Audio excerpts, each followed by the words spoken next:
Hello everyone, welcome to my channel Priyanka academy. Friends, UP TET paper 2 की class में आप सबका स्वागत है, जिसमें आपको ऑल सब्जेक्ट के क्वेश्चन मिलेंगे। चलिए क्लास को स्टार्ट करते हैं। क्वेश्चन नंबर फर्स्ट है, रोनित कक्षा 2 का छात्र है। वह 6 को 9 लिखता है और साथ बी को डी लिखने में भ्रमित हो जाता है। यह निम्नलिखित में से किससे संबंधित है? यह है अधिगम विकलांगता। फ्रेंड्स, ये अधिगम विकलांगता ये क्या होता है कि लिखने में देखने में बच्चा बिल्कुल नॉर्मल होगा, बट जब वो सीखेगा तो उसे इस तरीके की प्रॉब्लम आएंगी। जैसे डिस्ग्राफिया लिखने से संबंधित होता है, डिस्कैलकुलिया गणितीय गणना करने से संबंधित होता है। क्वेश्चन नंबर 2, प्रतिभाशाली छात्र सामान्यतः होते हैं। जो प्रतिभाशाली छात्र होते हैं वो सामान्यतः अपसारी विचारक होते हैं। अपसारी क्या होता है? फ्रेंड्स, अपसारी होता है जो किसी एक, आप उसे एक क्वेश्चन देंगे तो उसका डिफरेंट आंसर। जैसे अब एक क्वेश्चन होगा, उसका एक आंसर होगा ऑप्शन एक। तो एक जो प्रतिभाशाली स्टूडेंट होगा, एक काम को कई तरीके से करने की क्षमता रखता है। और जो अभिसारी होते हैं, जैसे 2 दूनी 4 होता है, तो इसका आंसर 4 ही होगा। 2 इंटू 2 हमेशा 4 ही होगा। ये अभिसारी विचारक होते हैं। और अपसारी विचारक वो होते हैं जो, अगर आपको ये कहा जाए कि 4 कैसा आएगा, तो 2 + 2 भी 4 होता है, 2 इंटू 2 भी 4 होता है, 3 + 1 भी 4 होता है। ठीक है, तो ये होगा आंसर अपसारी विचारक। फ्रेंड्स, बहुमुखी क्या होते हैं?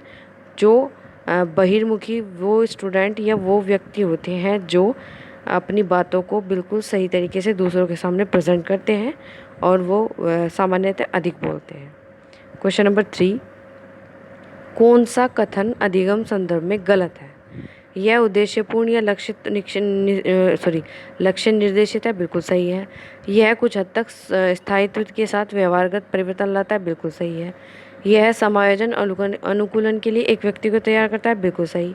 फ्रेंड्स, एक निश्चित अवधि के बाद रुक जाता है। अधिगम कभी नहीं रुकता है। एक व्यक्ति जब जन्म लेता है तब से मृत्यु तक वो अपने जीवन में हमेशा सीखता रहता है, अधिगम करता है।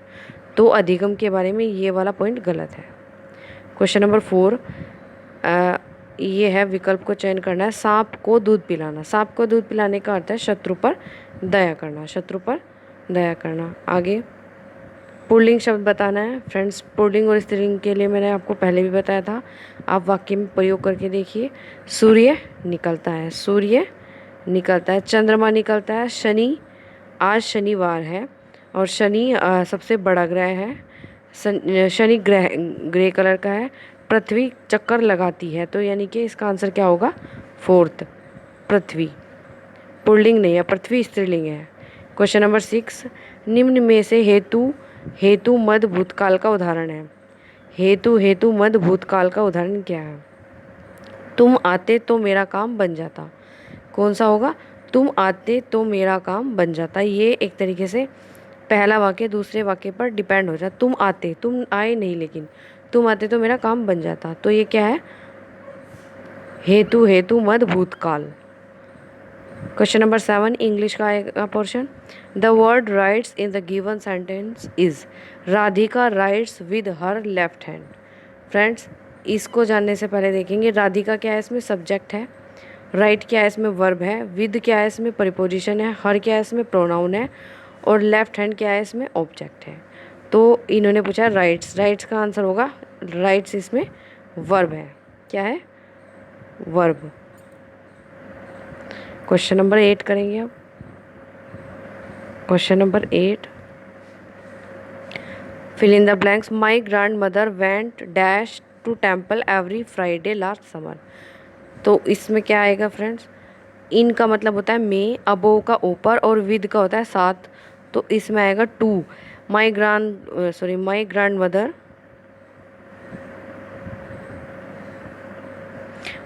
Mother went to temple, went to, इस मंदिर जाती है, तो आएगा इसमें टू। नेक्स्ट क्वेश्चन 9, इसमें क्या करना है? बहुवचन बनाना है, प्लूरल बनाना है। तो क्या होगा इसका प्लूरल? टैक्सी प्लस आई हटाकर ई एस जोड़ देंगे, टैक्सीज बनेगा। क्या बनेगा? टैक्सीज। ए आएगा इसमें। 10th, सामाजिक विज्ञान के अध्यापक को विषय वस्तु के साथ 7 ज्ञान होना चाहिए। किसका होना चाहिए? शिक्षण तकनीक का या शिक्षण विधियों का? शिक्षण विधियों का, शिक्षण विधियों का। Question number 11, sorry question number 12। तारत्व का सबसे छोटा कर्म जिसे एक मानव सुन सकता है, क्या है वो? तारत्व का सबसे छोटा कर्म जिसे मानव सुन सकता है वो होती है श्रुति। श्रुति। क्वेश्चन नंबर 14,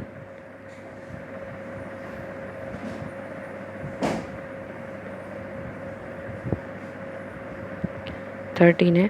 कौन सा एंजाइम मनुष्य की लार में मौजूद स्टार्च को माल्टोज में परिवर्तित करता है? कौन सा एंजाइम होता है जो मनुष्य की लार में मौजूद स्टार्च को माल्टोज में परिवर्तित करता है? तो ये होता है लारयुक्त एमिलेज। 14 क्वेश्चन। किस शासक को लाल बख्श के नाम से जाना जाता था? किसको जाना जाता? कुतुबुद्दीन ऐबक को। कुतुबुद्दीन ऐबक गुलाम वंश के संस्थापक लाल बख्श के नाम से जाना जाता था और इन्होंने कुतुब मीनार की स्थापना की। उसके इल्तुतमिश जो थे वो उन्होंने फिर कुतुब मीनार को सेकंड पार्ट उसका बनवाया। 15 एंड लास्ट क्वेश्चन। किस राज्य में 2011 की जनगणना में जनसंख्या का ह्रास हुआ है? तो फ्रेंड्स ये हुआ है नागालैंड में। नागालैंड, इसकी राजधानी कोहिमा। सीएम कौन है यहाँ के? यहाँ के सीएम है नेफ्यू रियो। उत्तर प्रदेश योगी आदित्यनाथ और आनंदीबेन पटेल यहाँ के सीएम हैं। मणिपुर, मणिपुर की राजधानी क्या है? इम्फाल। एन वीरेन सिंह और अनुसुईया उड़की यहाँ की गवर्नर हैं। बिहार नीतीश कुमार और राजेंद्र विश्वनाथ अर्लेकर यहाँ के गवर्नर हैं। तो फ्रेंड्स ये थी यूपी टेट पेपर 2 की क्लास। आपको कैसी लगी कमेंट करके ज़रूर बताइए। धन्यवाद।